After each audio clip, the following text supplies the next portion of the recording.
অধীনে যে নির্বাচন হবে সেই নির্বাচনের মধ্যে যে সরকার হবে জাতীয় সরকার হবে সকল দলকে নিয়ে আমরা সেই সরকার পরিচালনা করব ইনশাল্লাহ। ফ্যাসিস্ট সরকারের ইন্ধনে আজকে বিভিন্ন জায়গায় হামলা হচ্ছে, বিভিন্ন জায়গায় তারা ষড়যন্ত্র করে চক্রান্ত করে আজকে সাম্প্রদায়িক সম্প্রীতি বিনষ্ট করার চেষ্টা করছে। দীর্ঘ 16 বছর বিএনপির ভারপ্রাপ্ত চেয়ারম্যান দেশনায়ক তারেক রহমানের নেতৃত্বে আন্দোলন হয়েছে। সর্বশেষ ছাত্র জনতার রক্তের বিনিময়ে আমরা নতুন করে পেয়েছি বাংলাদেশ। আজকের এই বাংলাদেশ অন্তর্বর্তীকালীন সরকারের অধীনে চলছে।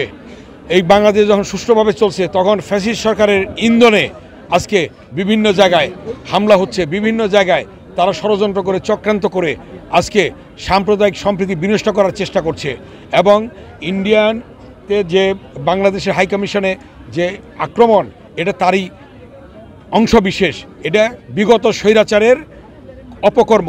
নগদের সর্বোচ্চ বার 167 টাকা রিচার্জে পাবেন 1 লাখ টাকা পুরস্কার। আরও আছে প্রতি সপ্তাহে পুরস্কার ও ক্যাশব্যাক। তাদের অপকর্মের মাধ্যমে এই ধরনের কর্মকাণ্ড সংগঠিত হয়েছে।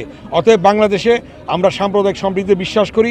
হিন্দু, মুসলিম, বৌদ্ধ, খ্রিস্টান প্রত্যেকেই আমরা একে ঐক্যবদ্ধভাবে থাকব এবং যারা আজকে এই ন্যাক্কারজনক ঘটনা ঘটিয়েছে আমরা তার নিন্দা জানাই।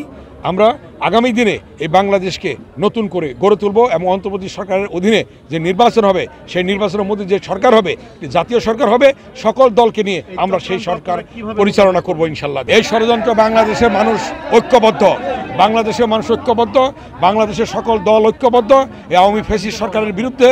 যার সরকার বিগত দিনে লুটপাট করে গিয়েছে, অর্থ পাচার করে গিয়েছে, মানুষের উপর অত্যাচার করেছে, জুলুম করেছে, দখল করেছে, সেই ফ্যাসিস্ট সরকারের বিরুদ্ধে সকলে ঐক্যবদ্ধ আছে এবং বাংলাদেশের জন্য ঐক্যবদ্ধভাবে এর মোকাবেলা করবে।